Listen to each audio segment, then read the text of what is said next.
Entertainment News.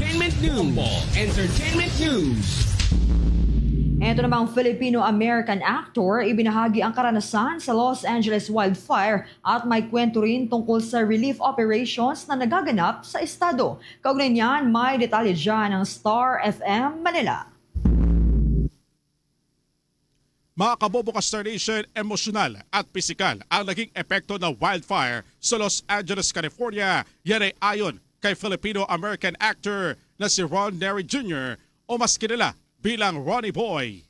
Ayon sa Why Women Kill at General Hospital actor, first time umano nilang maranasan ang ganitong katinding wildfire sa Los Angeles. Kaya hanggang sa kasalukuyan ay nasa state of shock pa rin ang mga ito at may ilang araw na hindi sila makatulog sa takot.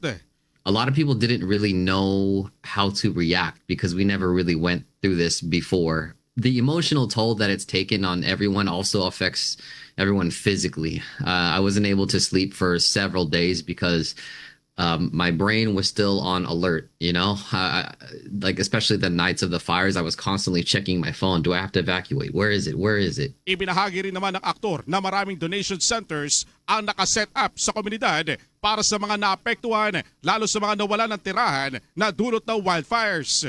Kasama rin ito sa mga volunteers na tumutulong at marami rin umanong Filipino business ang nakikibahagi sa relief operations. There's a lot of donation centers set up. Earlier, I was working at a place called the Whimsy in Pasadena, which is run by my friends Jojo and Noel. And basically what they set up was a donation pickup and drop-off center. And so we're providing relief to any family or person that has been affected by the fire. So we have everything from a lot of clothes, toys, strollers, essentials like toilet paper, towels, like literally everything you could think of. It's almost like walking into a store. Bahagi na exclusive interview ng 102.7 Star FM Manila kay Ron Nery Jr., isang Filipino-American actor na naninirahan sa Los Angeles, California. Sa ngayon ay nasa evacuation center pa rin ang marami sa mga naapektuhan ng wildfire at hindi pa tiyak kung kailan makakabangon dahil marami sa mga kabahayan at establishmento ay natupok ng apoy.